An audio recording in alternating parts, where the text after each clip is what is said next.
welcome to episode 3 of the Habemus Podcast, the podcast where we watch HBO's The Young Pope and then we talk about it. My name, of course, is Tristan d'Amour, and as always, alongside me is Harrison, Milo, Rahajason. What's up, man? You know, not much. I'm doing well. Got my morning cup of coffee here. Yeah. And we just watched episode 3. Episode 3 was a weird one, but the weirdest of the episodes yeah, that we've watched. Yeah, I would say so. So as always, we have a guest viewer on the show, and today our guest is in her last days on mandate, which, by the way, by the time this goes on, like, it'll be long gone. Yes. Yeah. But I guess for the purposes of the show, former managing editor at the McGill Tribune and soon-to-be digital editor at the Globe and Mail, Audrey Carleton. How's it going? Hello, it's going very well. Yeah, I have 1 to 2 essays left of school, and Wait, 1 to 2? What does that mean? Yeah, technically 2, but kind of 1. Oh. Kind of 1? That's good, yeah. I'd love to have kind of essays. Yeah. And 1 article left at the Tribune, and then, yeah, I'm free ride in. But no, yeah, that was a super strange episode, definitely. It was weird. Yeah. So we wanted to ask you a bit about, before we jump into The Young Pope, a bit about this whole Globe and Mail thing. So tell us a bit about it. First of all, congratulations. Oh, thank you so much. Tell us a bit more about that. So the Globe and Mail has a summer program where they take in 10 people, 10 budding journalists. A bunch of them are, at least this year, student journalists. So there's somebody else from the varsity at U of T and somebody from the UBC at UBC. Wow. And somebody at U of Ottawa coming in, and then another person at the Trib with me. And they have, every year they do 4, I think, digital editors, and then a couple of reporters, and then like a copy editor and a multimedia person. So I'm going to be doing digital editing, which is like social media, homepage type stuff, and hopefully some actual editing. Yeah, awesome. That's pretty amazing. Yeah. And also we wanted to ask you a bit about your year at the Trib. So before you answer that question, Tristan and I were inspired by one of the articles, the McGill Pizza one. No way, pizza. Really? So we woke up one morning. I think it was the morning after we had the idea for this podcast. Really? Yes. So we were hungover in the way that we are hungover, and we were like, "Yo, Don't drink, kids." Yeah, don't drink. And we were like, you know, what would be a good idea if we went to McGill Pizza, because we both read the article the day before. Okay. And then Tristan was like, "That's a great idea." Yeah. And then we did, and it was delicious. Yeah. So tell us a bit about your year and about that article and how that came about. Okay, well, the McGill Pizza article, I'm a huge fan of like history of pieces where you take sort of like a community institution and look into the history of it. Yeah. It's very interesting, but it also tends to get a lot of clicks and likes, so that's sort of where that came from. A couple years ago, we did a history of piece on OAP, and that kind of got me on this, because OAP started yesterday and is today, got me on this like history of type beat. Yeah, beat kind of. Yeah. I haven't written any of these articles, but as an editor, I pitch them a lot. Yeah, that piece did very well. Fun fact, one time I spent $42 at McGill Pizza. What? $42? It's like one of these places, these diners that have these menus with like lots of small things that cost very little each one, but you just like buy so many. I don't know, maybe this is just a me problem. How many plates of onion rings did you get? I don't know. I got a salad and spaghetti, and I was starting with that, and then I also wanted a plate of pickles.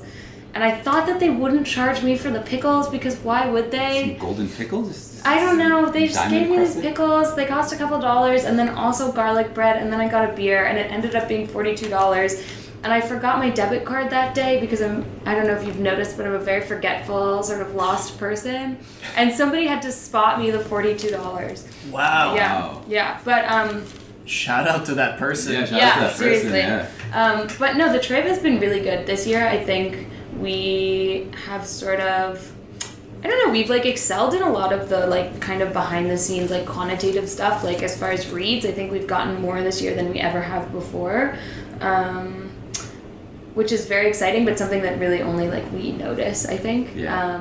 Social media has been going really well too. I run our Facebook page, and this year we kind of changed our Facebook strategy to get input from every editor before we post things, and that has also like helped us develop kind of this like weird niche branding of like millennial humor, but also serious. I don't know how to. No, that's totally how we see it here. Like when we see things from the trip, we're like, wow, that's so cool. Like the coffee thing. We being me and Kelsey. The link. The link. Yes. Yeah. Because this isn't a link thing. Right. This isn't like So at the link, we. I remember the link, which is one of the online publications plus magazine at Concordia. That's right. Yes. Contact. Context is for everything. all of your non-Montreal, non-McGill Concordia listeners. Yeah, exactly. And with the thing that you guys did with the coffee, that was genius. Like Kelsey, I remember it was like just Kelsey and I in the office. Kelsey the coffee taste test video. Yeah, Kelsey Lewin, the former editor-in-chief.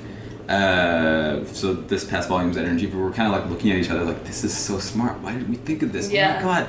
And so like we really took notice of the link. Really took notice of what you guys were doing. It was like really, really good. Well, I think a lot of like we've definitely stole some ideas from you guys too. At least like the launch party idea. I know that is literally just stolen from you guys. A lot of stuff is not always stolen, but inspired by other. We bounce off of each I mean, other. there literally is the exact same podcast that happened like 2 years ago about the exact same show, and we just decided to do it anyway. Okay. So it's fine. Yeah. you know, sometimes like stuff like that happens. The idea is good. The idea is good. I mean, and I came to one of the trip launch parties. It was in November or something. It was fun.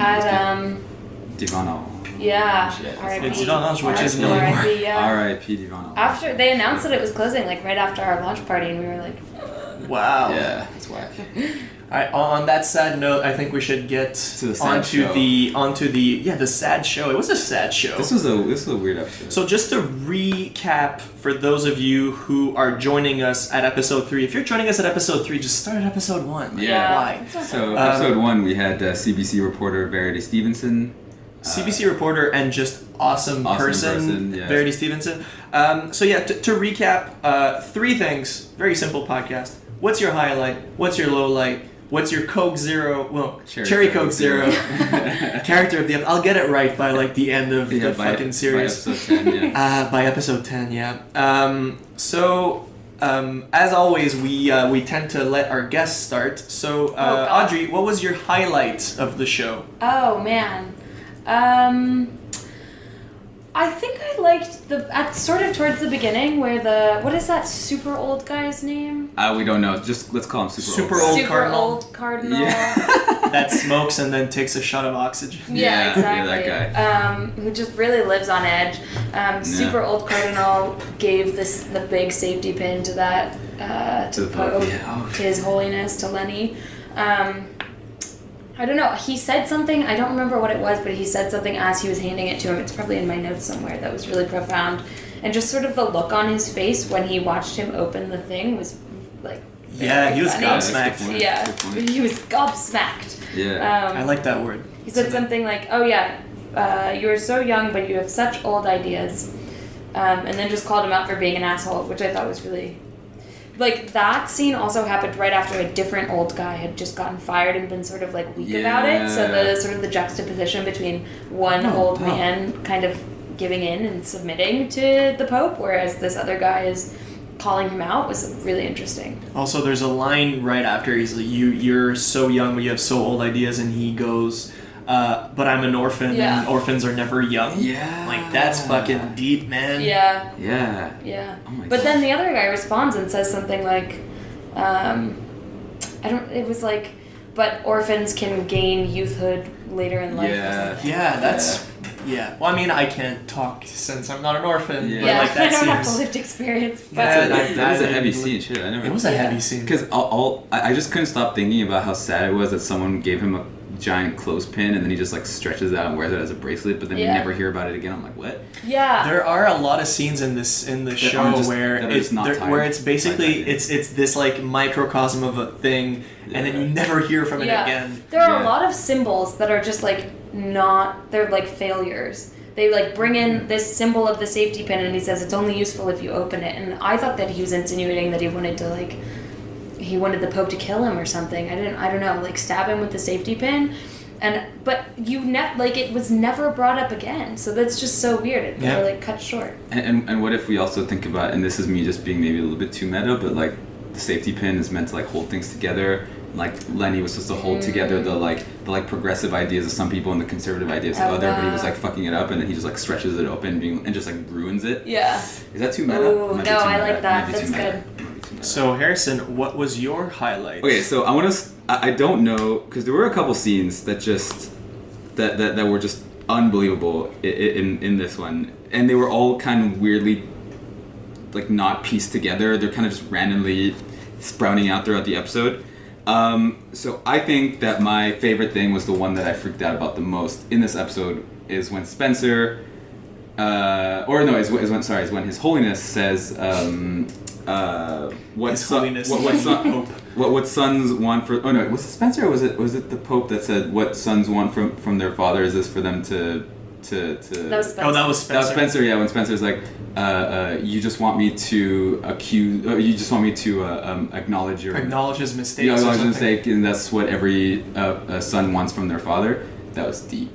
That was deep as shit. Acknowledge his mistakes, does he mean like validate them? Validate, Okay, yeah, validate. To tell him that what he's doing is okay. It is actually okay, and like that's deep. Which is what Sister Mary has been doing this whole time. Pretty much, and it's what like, so you see those scenes where Lenny is talking with Spencer, and like, you would expect that much. So you said it's saltiness versus it's salt that versus conversation sour. between Spencer and I was gonna bring it up in the low light, but anyways, sorry. The conversation he had between Spencer and Pius. That's the Pius only the name we 13th, didn't yes. call the Pope yet. Yeah. But it's salty versus sour. So it really is. In every single one of in all of their interactions, they're always like really nasty. Like they always really are upset at each other, and you always. Like, after every scene, I'm just kind of wondering, like, how that scene didn't end up in fisticuffs, like, how they didn't end up beating each other up. They're just kind of staring at each other, full of hatred, and they just don't touch each other. And it's like, why?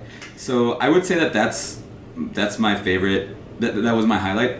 However, I will say that the press conference and everything that the press conference brought to, where it was like an affirmation of his, like, untouchability or whatever. Mm-hmm. That I think was also very, very strong. But I'm gonna ride with the father-son saltiness scene. Yeah. That's my highlight. So my highlight is a scene within the presser where Sister Mary finishes the whatever Pius wrote for her.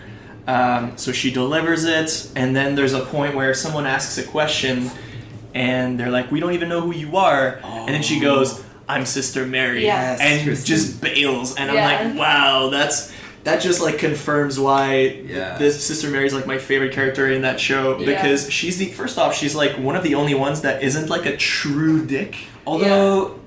I don't know. I mean, one of the only ones. I don't like her. No. I think she actually is a bit of a dick. She's a bit of a dick too, but everyone's a bit of a dick in that show. I actually think that one underlying thing is that, like, so you know how it's kind of meant to be understood that that Spencer formed Lenny? I actually think it's more Sister Mary because she supports every like nonsensical thing he does. She's always like, "Oh, it's just the process." she was a dick in like the very first episode where like, Lenny comes in and she's like, "Don't call me Ma, call me Sister Mary," and the other kid shows up. Yeah. And then "Don't call me Sister Mary, call me Mom." Like So maybe Sister Mary is an asshole, but like she's like a badass. That's what I'll say. She's more of a badass. Yeah. She's an asshole in a badass way. Yeah. Yes, okay. Yeah, I would say that. I think it's very frustrating how complacent she is in his like assholery because she's like the only person it seems like that he would even remotely listen to, and she just doesn't challenge him at all. And it seems like she knows that what he's like everything he does is so bad, but she just doesn't challenge him. Yeah. And throughout the series, like you can see him like listening to her and taking advice from her. You never actually see like the Pope taking any advice from Spencer, even though it's understood that like he has taken a lot from Spencer. So that's interesting that like how she really like he. But that is maybe that is the kangaroo thing. But it is the second badass thing that she does in 2 episodes. So in episode 2, she slaps the Pope in the face, and then she just basically. Like indirectly slaps the press in the face. Yes. So that would make it for a good quote though. Just thinking as a journalist, like imagine Who is Sister Mary? I'm Sister Mary. Like, that would make for a good kicker. I don't know, man. We're all journalists, and I would not have liked to have been in that press. No, yeah, I would have. How do you write? How do you write a? Oh, you don't write a story. Well, I mean, like that's where you kind of do like the. Yeah, you talk to other people. You kind of do the whole. The legwork. Yeah, the whole Frank Sinatra has a cold thing. Talk to everybody but the primary character in the article. Exactly. So we're going to take a break. We're going to hear from another show on the network. I don't know which one yet. That's a surprise. But we'll be back very shortly.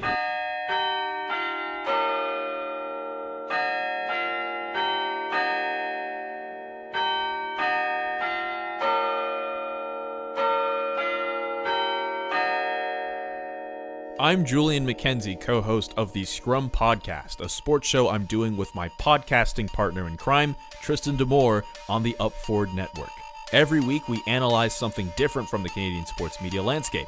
Lack of diversity, getting a job in the field, coverage of different sports, and answering some of the harder questions. Through a combination of back-and-forth discussion and high-profile guest interviews, we're aiming to figure out exactly what's up in the world of sports. Find us wherever podcasts are sold. iTunes, Stitcher, Google Play, SoundCloud, Message in a Bottle, Morse Code, Telegram, Singing Telegram, Target, Walgreens, Bird's Nest, Dad's Shed, and a crowded convention center bathroom.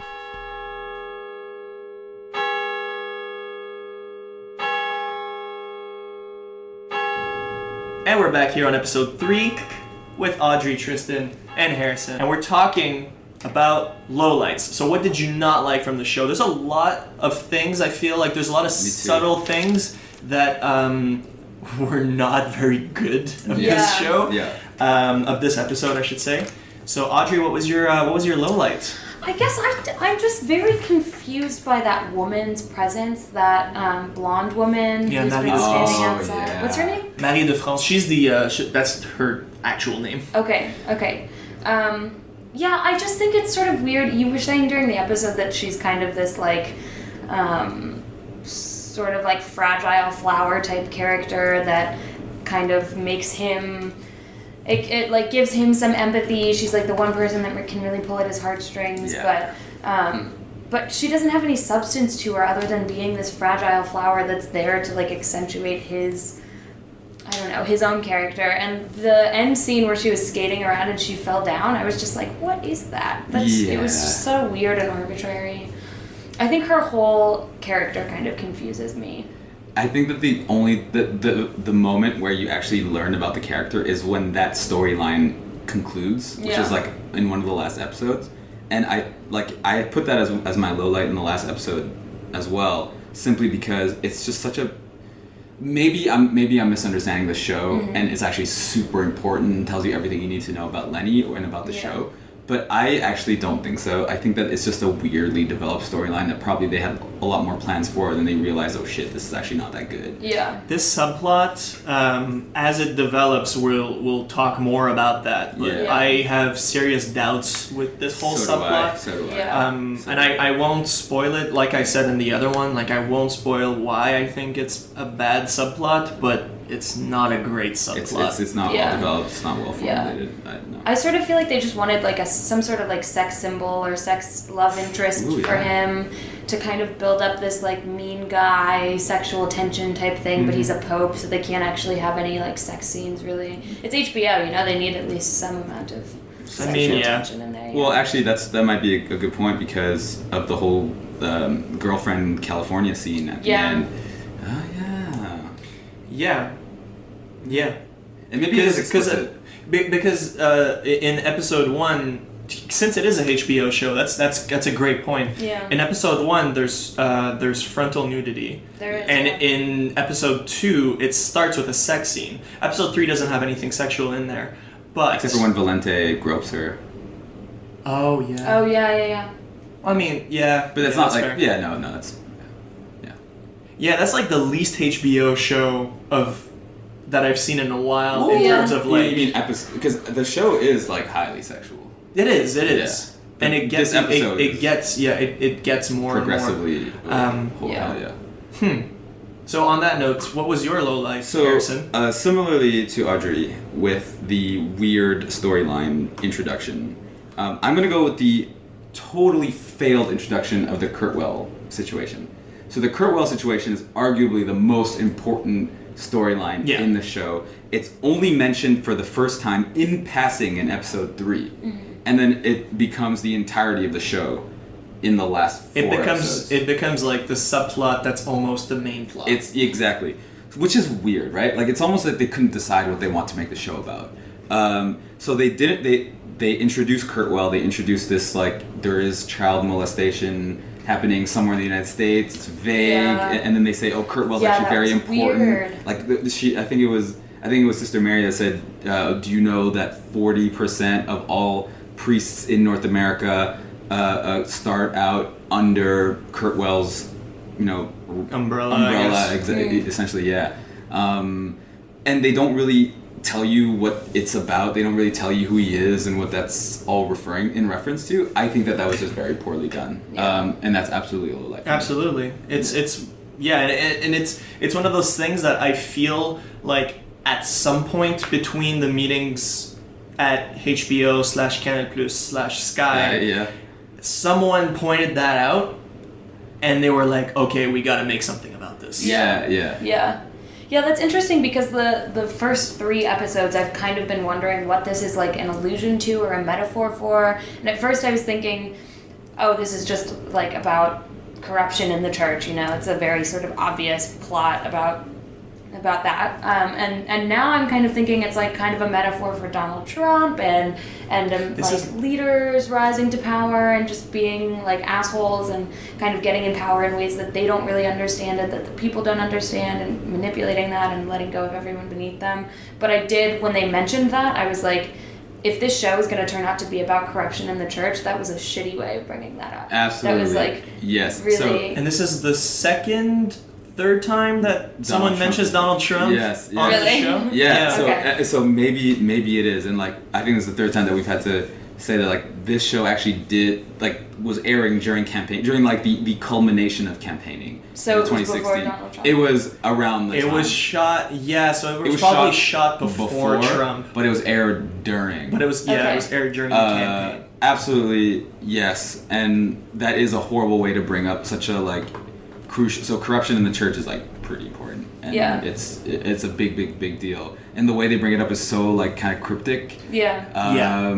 And like the fact that this is actually the entirety of the show later on, and the fact that that's brought up only in episode 3 in passing, I think is just like poor. Yeah, it's bad. Milo is like a very small scene that you like almost like it could have been taken out completely. Is Voyello being racist? Shit,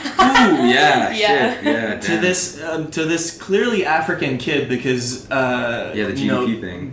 So he watches this video of Diego Maradona, and I'm not sure what the kid says. Diego Maradona, the soccer player. So the soccer player who's he's just watching on his MacBook, shall we know? Yeah, with the product placement. And he's just there like which HBO doesn't really need product no, placement, to be honest. No, and he's just like there in his like papal palace or whatever, watching in his sumptuous apartment. Watching YouTube videos of like a soccer player that's been retired for 30 years. I just find that's amazing. But as anyone who knows a little bit about Italian soccer, you kind of need to like know that anyone who supports Napoli takes this guy Diego Maradona as the second coming of Christ. It's it's an understanding. People in Naples have shrines for this guy, and he is from Napoli, and like there's like that's a whole like thing in his character where he has the Holy Trinity of Higuain, Hamšík, and whoever the other one is. With his phones. With his phones, cases. yeah. Oh my god. Product plate, and he does have that. But yeah, iPhone, and this little kid does like mention something. I don't know what he says. Can I play with my toy cars on the carpet? And he's like, the carpet is worth double the GDP of your entire country. Yeah. Oh my god. Yeah. So that's a low light. That's definitely a low light. Does that theme come up more throughout the season? Racism? Without giving away any spoilers. Just this guy being this guy being a dick. He kind of is. Everybody's a dick on that show. That's an understanding. The thing is that Voyello is the best character on the show. I think he's the most developed character on the show. He's the best. He's the most developed character? Yeah. Yeah, because Oh, you do understand a lot of different sides to this guy. Yeah, I think fair. And I think so. The only other time that I remember any instances of racism without spoiling it is the whole Africa thing towards the end of the series. Yeah. And in season 1, which was Verity's highlight, which is when like all of those cardinals congregated and there was that one African cardinal and he's like I agree with our African comrade. It's like, why you gotta call him an African comrade? Like you got that's and there's like a mention about like how Africans are naive are naive or something. So this is like the second it's the second racist good point, Tristan. second racist comment in the show. So before we go to the Cherry Coke Zero character of the episode, we're going to take our second break and hear about another show on the network. So stick around, we'll be right back.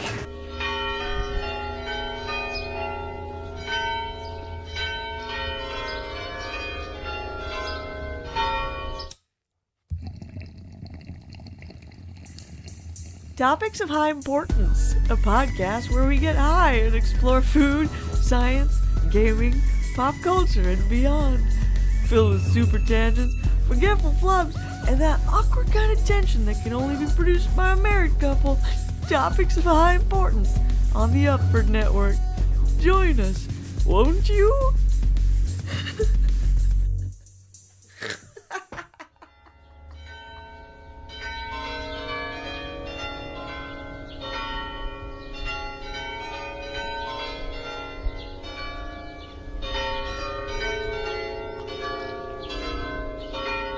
And we're back with the flagship part of the show, the Cherry Coke Zero character of the episode. Flagship segment. It could be a main character, it could be a character that only comes in once for like 5 seconds. But what is, Audrey, your character of the episode? Well, running the risk of repeating myself, I feel like that same super old guy is still my favorite. Yeah. I feel like my highlight and my lowlight were both characters, and now my favorite character is just my highlight again. But yeah, I think he's just like great and really sort of funny and profound. And I thought that he brought up a lot of important points this episode. But I also want to give a shout out to the Jersey Ghetto Italian version of the Pope that comes out every couple. Do you notice that every once in a while he'll like bring on this sort of like Jersey Italian accent, and you're like, okay, this guy is American for sure. The first monologue, which Jude Law is he's British. Yeah. It's amazing that he's able to hide that. Yeah. But it's just, like, every once in a while I'll be like, okay, now I remember what your roots are. Like, you are not really part of this institution of, like, old Italy. And I find it so funny every time he does that. I'm like, what? Is this symbolism again? But it just doesn't really go anywhere. That said, everybody being a dick to each other and that, like, subtle drama is the most Italian thing ever. Well, and also, like, the weird pastel, like, faded colors that are in the episode, like that are in the show. This show smells of incense. It does. It does. It also presents as being extremely Italian. It is extremely Italian, and I feel like that's why I love it. That's why I like it. Yeah, honorary Italian Tristan D'Amour. Yeah, are you Italian? I'm not Italian. Okay. However, I grew up with Italians, which when people talk around me with the Italian accent, it comes up again. Mm-hmm. I'm half Italian, and I grew up... To the point where I was called honorary Italian. This is why you called me that. I'm half Italian. I grew up around these like weird telenovela shows that are just so cheesy, but they're filmed like this in those like weird faded colors to like make it look really dramatic. And they're tacky, which is exactly why the show... I feel like it's HBO's take on the tackiness of Italian film. Yeah. Yeah. You know, like the lonely woman at a cafe sitting. It's black and white, and she's like doing a monologue to herself. It's kind of like it's so tacky. Yeah, it's tacky as shit. Yeah. But that's what makes this show great in some way, shape, or form. Oh, for sure. Yeah. So Harrison. So I'm gonna go out on a limb here, and I'm gonna say that the Pope was really good in this episode. The Pope? I'm gonna say the Pope was really good in this episode. It all starts. Wow. It all starts Yeah, with that's him. bold. So this episode starts with him saying that he believed in, or he prayed so hard to become the Pope that he shat his pants, and he was hoping that he had to glue his pants shut to keep it from falling out the bottom. Oh, man. Which is very graphic, but So gross. And then he swears. and then he's like, fuck, yeah, exactly. So there's that. Then there's a scene where he like Pope swearing. where he talks about his whole omnipotence, Yeah. but then he apologizes, and when he's saying sorry, he has that cigarette in his Yeah. hands. I thought that in this episode he was like, this was sort of a signature episode for Lenny Velardo. It's a Lenny show. This was the Lenny show. This episode was the Lenny show, and there are some episodes that are the Voyello show, and there are some episodes that are, I think episode 2 is the Sister Mary show, But this one is Voyello. But what I mean by Lenny is that this wasn't Pius.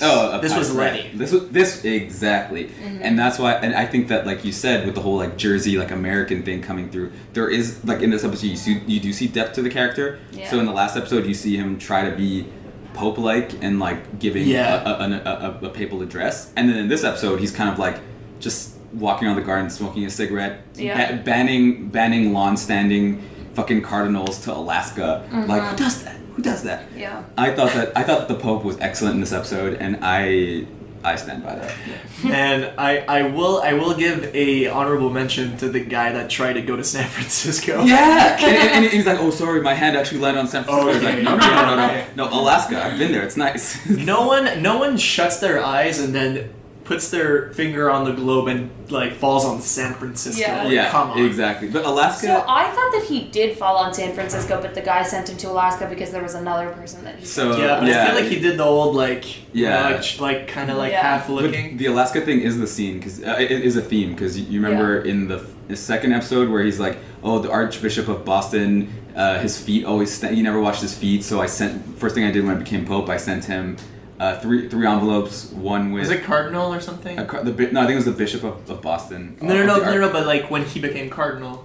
Oh Sent yeah, him that's right. soap and He sent a him ticket soap, to Alaska. send him soap, something else, and then a ticket to, two choices: soap or a ticket to Alaska. He chose soap, and then the third envelope was a ticket to Alaska. Anyways, yeah, so Alaska is obviously the desolate Alaska. Maybe is another Yeah. theme that we have yet to explore. So my actual character of the episode, for one specific reason, is Gutierrez. I knew it. I fucking knew it. I saw that. Gutierrez, I knew who is the only non-dick of the fucking show. I love that Yeah. guy. I love He that is- man so much. So there's a point where he's being blackmailed by Voyello, Yeah. and there's this like split second where he throws shade at Voyello. It was something along the lines of you probably doubted of me or some point, and he's like, yeah, or something He's like that. can you believe that I've managed to run this Oh, place for yeah. the past 20 years? And he was like, at times, no, I didn't. Yeah, Or something Yeah. like that. yeah. And so he And- throws like massive shade. Yeah. And I didn't like that he was getting blackmailed for drinking gin. Yeah. Also, like, how the hell can this guy be drunk all the time and be so stoic Yeah. and Wonderful. straight, and like he looks so at peace? Yeah. Yeah. How can he be an alcoholic? Yeah. But you end up knowing that a little later. But it's Yeah. like such a like vivid You're right. thing. I like watching the show. I was like, how can he be drunk all the time? Yeah. This was a good Gutierrez episode. Yeah, Was it? it Yeah. seems like almost every character has like at least one thing that's sort of their vice, which is not like the hottest take in the world, but like he has alcohol, he drinks. The Pope has women. Voyello has his racism. Sister Mary has basketball. Voyello- She's doing something that's not nunish. Okay, so that's Voyello is horny as shit. Yeah, though. he's like he's that's a another. horny Really? cardinal. Yeah, Has yeah. that- have we seen that yet? Because with the statue where it's Oh yeah. Okay. he's Oh, a yeah. horny cardinal. But actually, that's interesting. That like I really like that when you say vice, you mean like it's their thing that they do when they're not being like all Catholic. Yeah. So like you have the basketball. When they're being all Yeah. So she has the basketball and she just like, always misses her shot. Yeah. And then you have that scene where like Voyello's just holding it. And yeah, so Voyello has the racism and the horniness. Gutierrez has the liquor, but you only find out now because before Yeah. then he kind of like he's squeaky clean. Yeah. And the Pope has the cigarettes. The Yeah. sexual tensions. and just the general being a horrible person. Yeah. So all things that are sort of like explicitly prohibited by, I guess, strict Christianity. Yeah, that's really good. Yeah. That's really good. Also, we were talking about the juxtaposition between all of those stuffed animals on the couch or on his bed and the alcohol. And you were saying that it was because he, I think Harrison, you were saying it was because he wanted to hide the liquor bottles under the stuffed animals. And that could be it, but I also feel like it's just sort of one of these, again, strange symbols that they throw in there for the sake of, like, saying that they have symbolism and not really going I don't anywhere. know, man. Well, I just thought of it as such, like, oh, it's so cute. Like, the Well, guy's, it's like, innocence sleeping with stuffed versus animals. sin. Well, and also, I'm going to permit myself to have a tiny spoiler here, but given what Gutierrez is tasked to do later on in the show, the fact that he has a bunch of children's toys is very weird. Yeah, so I think you know what I'm referring to. No, I mean, I haven't seen further, but I can sort of anticipate what you're saying. Yeah, given that, the fact that he has a bunch of children's toys might be like some foreshadowing, so maybe the Kurtwell thing is There is a lot of foreshadowing. Oh, this show's all There's a part of the show with the kangaroo when he looks down on his lighter and it says Venecia. Yeah, what the fuck was up with Yeah, that? what is that? Are there kangaroos in Venice? No, but there's bridges a and backstory with Lenny and Venice. Oh yeah, his parents skipped out on him. But yeah, so yeah. And they went to Venice? So yeah, no, the story is that necessarily. his parents like abandoned him at a monastery and then just like bounced to Venice. Okay. And then like kangaroos bounce. So But that's still that's not what I was going No, for. I know. But anyways, so we did say we weren't gonna go with a bunch of spoilers, which you just broke that rule. But anyways, It's tiny spoilers. so before we It's acceptable. before we end the show, there's a question we like to ask to our guest It's a viewers. two-parter. It's a two-parter. Okay. One, did you like the episode? Well, since you watched so far, the do you first like the two, show? Yeah. so the double-ended is, will you continue watching the show? Wow. Okay. I was thinking about this as I was watching it. So I like it in the sense that it's interesting and weird and kind of stupid, and I like that I feel smarter than it, because I just think that it's like just so strange and like a lot of weird failures in kind of like plot are coming up, but I don't know if it hasn't hooked me quite yet. Like I don't feel and I like it more than I thought that I would, because I tend to like The Tudors and Game of Thrones and sort of these like old-timey shows that are like on HBO and Showtime about like, I mean this takes place now, but just sort of about like old Europe.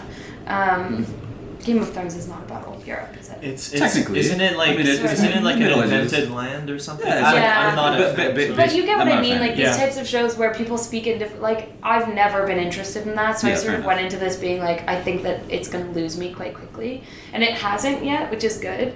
But it hasn't gripped you either. It hasn't gripped me either, but now all of this stuff about what's it called, The sexual abuse. child abuse, I think Yeah. is gonna keep me interested. Yeah. Do I like the show? Yes and no. Like I think that it's not great. You don't have to but- hold back. Yeah, no. Yeah, I mean, We're all but it's journalists, true. so- Like I hold very nuanced feelings about it because I find some of it amusing and weird,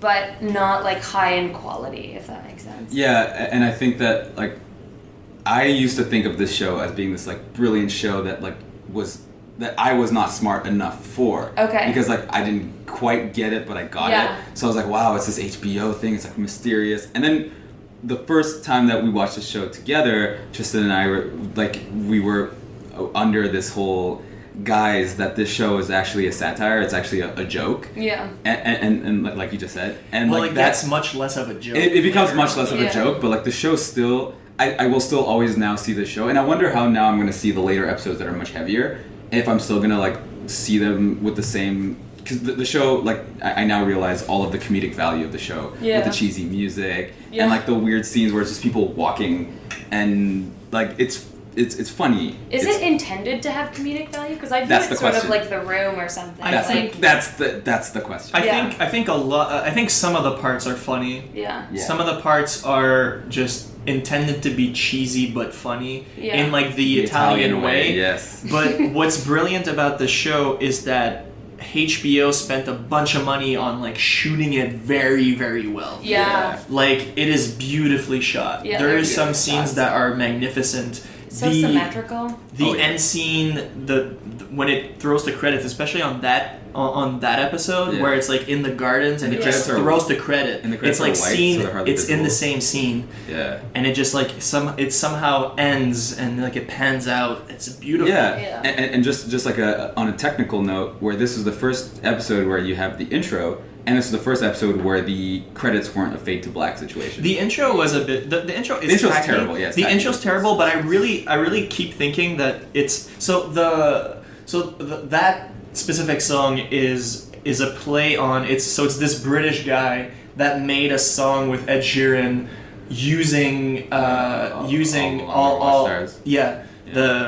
and I think it's called Watchtower. Okay, Um, actually, it's fine. It's fine. It's called that, and it's using Jimi Hendrix, and like knowing now that we know because we've seen the flashback to Lenny's parents that they are like Woodstock hippies. Like this makes a lot of sense. Yeah. Tristan! Oh my god. So yeah. I did So- not make that link, and that's a Well, very I obvious one. I did not make that link when I first watched the series, but I did like when I watched it just now. I was like, Okay. wow, okay, yeah, Woodstock, yeah, yeah. they're like Woodstock hippies. Yeah. But how does that explain why he is such a dick? He just got none of them? I think that the orphan thing is probably like the easy answer, Yeah. but I really think that there's a lot of commentary in this show, and like the fact that it's been like pretty like prevalent, whatever the fucking word is. Prevalent, yeah. Prevalent, yes, in this show about the whole Trump thing. I think that's the underlying. Yeah. This show is about like dictatorship. Yeah. It's about. Well, I mean, he is a dictator. Yeah, exactly. Yeah. It's about dictatorship, but the thing that's weird about that is that the whole point about Trump is that he's extra visible. Yeah. Trump is so visible that you actually kind of like don't want him to be as you're kind of like, whoa, shut Yeah. up, like about this whole tweeting about nuking North Korea. Yeah, shit, but you know? Pius the 13th, sorry, he shines by his absence, really. But Yeah. and they bring that up, and he's kind of like, I don't. So that's another thing I put in my notes is like he doesn't care. He doesn't care about. Sorry for that, people. Yeah, he doesn't care about the whole like he doesn't care about like the media presence and him being visible, but yet his whole thing about absence is like being visible. He's kind Yeah. of like the it's kind of like the silence is an aphrodisiac type of situation. That's Exactly. his whole shit. But yeah, so he That's not uses Trump at so all. it lingers for Yeah. a while, but then he uses that to his advantage later in the show. Because Trump's entire image is the lack of mystery. It's the Yeah. absolute. So transparency is an issue. He lies all the time. Yeah. Yeah. But if you want to know what's happening with Donald Trump, you will know what's happening with Donald Trump. It Yeah. is not hard to find out. All Yeah. right, so on that Donald Trump note, Very Trumpian. Audrey, thank you so much. Thank you for having me. Do you want to plug anything before you go? Yeah, I'll plug my Twitter account. Yeah, go ahead. Yeah. Audrey Carleton 1, because Audrey Carleton was already taken, I think probably by me years ago. That's So- my Twitter. My website, I just have this like horrifying Wix website link, Everyone does. audreyjanecarleton.wixsite.com/audreyjanecarleton. Wow, why the slash? Like, I don't know. I can't fix it. But it's really bad. Yeah. then those why are- do you want people to know about it? I don't know. I mean, website traffic is always good, I guess. Yeah, of course. It's, we know it's kind of a better. meme at this point. It's just like a funny Memes. thing. But Thank you so much for joining us. This is yeah, thank you wonderful. for having me. This was actually very fun. Yeah. Our pleasure. Do you guys have anything you want to plug? Well, yeah, so just at the we'll end, go with I it. mean, you can follow Harrison at har_re_son. You Thanks got it. to, yes, I learned his Twitter handle because I need to say it on the podcast. Yeah. So thank you to Aiden Locke once again for creating the logo for the Which is podcast. phenomenal. Thank It's you incredible. to the fine folks at the Upford Network for letting Indeed. us house the show. Shout out to the link. Shout out to the Trib. Read the pizza article. Go to McGill Pizza. Order the breakfast, not the omelet. Spend That's a less big than mistake. $42. Yes. Hopefully you'll have learned a bit more about the show, but that's not necessarily why we're here for. We're just here. We're to here talk. for His Holiness. Yeah. Pius the 13th. Yeah, So we'll be back with episode 4 shortly. I don't know. We don't Next Sunday. next Sunday because Yeah. Yeah. No spoilers on guests. have a very good week, and Holy as week. always, we'll hear you on next time. The young coach.